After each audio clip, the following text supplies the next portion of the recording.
Hi. So today in this video, I'm going to talk about this article on e-financial career, which is on Python versus C++ versus Java, and which language pays the most in the field of finance. Right? These are the most popular languages used in the field of finance: Python, C++, and Java. And this is a more sort of a generic comparison, right? It's not just for a given profile. Like for instance, C++ is quite popular in the field of trading, whereas Python is actually gaining popularity. Java is quite popular in the field of finance, in the case of in the field of data engineering and in more infrastructure development area, right? So this is a comparison in the entire world of finance and not specific to one area of finance, right? And there are different nuances to it. I'm going to discuss about that. Very well written article if you want to read. If you are a techie and you want to work in the field of finance, any area of finance, although I talk about quant finance on this channel, there are many areas of finance where techies, people from tech background can find opportunities. So it's worth reading about it. So let me first let me discuss about this topic. Now Python, C++, and Java, all three languages are general purpose programming languages. One advantage with Python is that it has gained a huge amount of popularity in the last 10 to 15 years, ever since the data science AI hype spread throughout the world. I think Python has gained a lot of popularity, and the good thing with Python is that it's a language that was initially developed for scientific computing. It wasn't that popular initially for software development for I think quite a number of years. It was more popular among the scientists doing research in astronomy, doing research in various areas of science and engineering. And later on, I think some of these guys who actually used to work in university and in during the PhD or postdocs, when they moved to industry, they started using Python as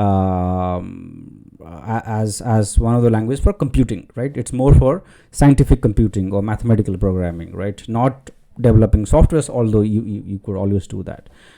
The popularity increased to other areas such as game development, software, other sort of software development, web application development, and mobile application development. And good thing with Python is that you can do both, right? You have libraries for data science, scientific computing areas, but you can also build softwares using it.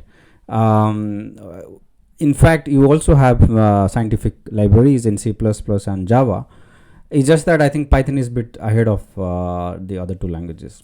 Okay, C++ may be a bit of an exception, especially in some of the quant finance area, because C++ has been in use in quant finance for many decades now. So you have all kinds of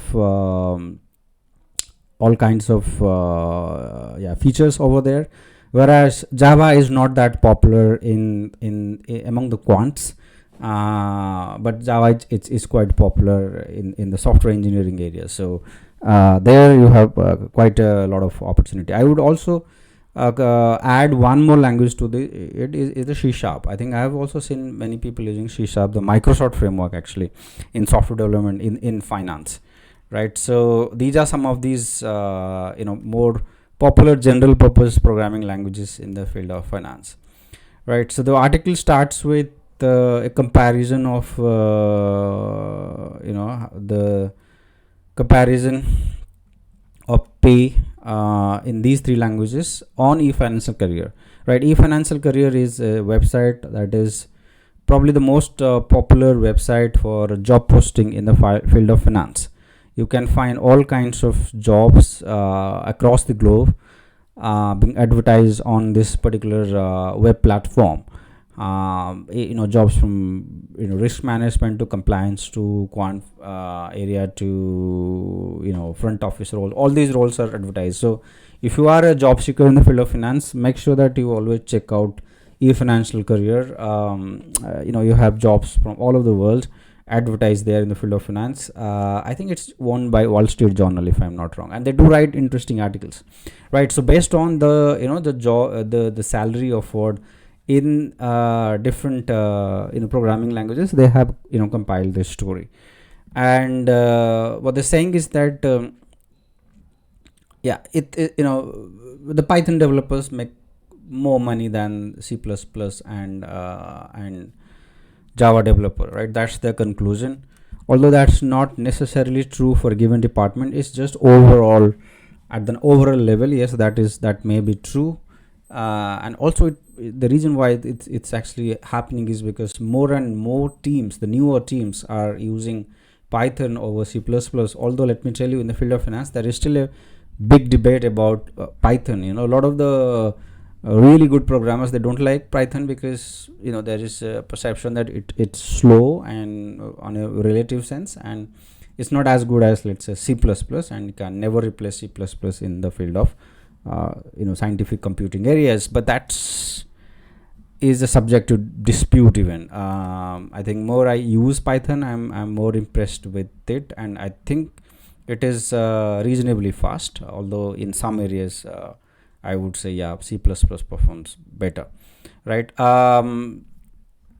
What it's saying is that for Java, the popularity is actually falling, and you see a drop in the offered salary of about 13% over a couple of years. So the popularity is plummeting. All right, so here's the table that I wanted to show you. You see, okay, the number of jobs in 2024, 18%, compared to C++, which is 1.8%. C++ is very niche actually. So in most software development areas, in finance, banking, you don't see use of C++ except for trading areas. Java is still quite good. It's just that in terms of average salaries offered, Java is perhaps the lowest, but it's not significantly less. I mean, the average salary is still quite comparable to that in Python, right? It's in 70,000. That's in 2023. Sorry. Okay, in 2024, I think there is a drop, as you can expect, because of the slowdown, and the highest drop is in Java, 15%, around 15% drop. Okay, I'm not sure if this is also true in other industry. If you're working in other industry and you're a Java programmer, please comment on the video whether that is actually also happening, that you see a drop in the popularity of Java programming language in the industry. I'm not sure if that is true also in other industry, but at least from this data it shows that popularity is declining in the field of finance, right? Yeah, and the article also mentions that the tech people are not necessarily the most beneficiary of pay and bonuses in the field of finance. I think the best bonuses go to the front office people, and the next would be the risk management, compliance, modeling people, the middle office guys, and tech in most places is considered more of a back office job. So that's the reason why the pay is not that great, but it's still quite higher than that is paid in other industry.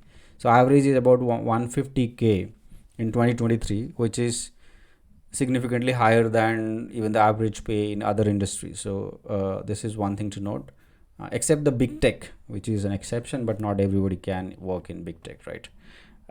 These jobs are very scarce. All right, and but what it mentioned is that if you look at the outliers, right, the extreme cases, right, the more elite tech jobs are in the hedge fund, engineering industries, and you can make up to 600,000 even in base salary, right? And these are guys who actually expected to be good with C++, right? So C++ still commands the most elite programming language in the field of finance. I also know that, by the way, from my own experience, because when I used to work in London, I think I used to work with next to some of these C++ developers who used to maintain some of these legacy systems on the market area, and they, despite not doing the most interesting work, because they were simply maintaining those libraries, and they were making quite, I think, really good money. So if you have skills in C++ and in some of the trading areas and quant finance area, risk management area, then you really can get those elite jobs, and the pay can be really really high, because this is a very niche area and it's difficult to get these jobs because there are simply not many. But if you get these jobs, then you will be making quite good money. Okay. Yeah, as expected in the high frequency trading area, yeah, it's C++ that still is the most popular one and pays the highest compared to Java and Python. But Python is picking up, by the way. I was talking to a former colleague of mine who is working at a trading firm in London. He uses Python, and most of his team members use Python. But most of his team members are very young guys. I think the younger generation prefer Python over C++. But quant finance area is one area where you will have many highly experienced people. They are in their late 30s or 40s, even 50s, and they do have this perception that C++ is better, especially in areas where performance matters, or computational efficiency matters. C++ is what is preferred compared to Python. But I also went to a conference, a Python conference once, and one of the presenter actually refuted this claim that Python is slow. In fact, he took some examples from quant finance and showed that Python is as good as C++ if you write the code well. I am not an expert to judge that to claim, but yeah, I think as long as you are comfortable with one of these languages and you have interest in finance, you can make a decent career in the field of finance as a techie, right? But if you really want to marry both your tech skills with some finance skills, you will grow even faster and you will make even more money. And that's exactly what I advise the techies who contact me. What I tell them is that you already have a strong technical background. Coding, you can write good code, you have the experience of developing software. All you need to know is to understand one of the other areas within finance. You may be knowing compliance or risk management or developing models, or have strong knowledge of some products. If you can do both, you will grow faster, you'll make more money in the field of finance. If you're just a developer, you may not be in the best place in the field of finance. You need to learn one more skill in the field of finance if you really want to make the most of it. All right, that's something I want to discuss with you. And if you have comments, as always, let me know in the comment section. And if you're working in the field of finance, banking, and you are a techie, please let me know your thoughts in the comment section. What language you are using, what's been its popularity, and how things have changed, are changing in the last few years. Which language is more popular? What's the demand? If you really have any comment to make, please do that in the comment section. Thanks, guys.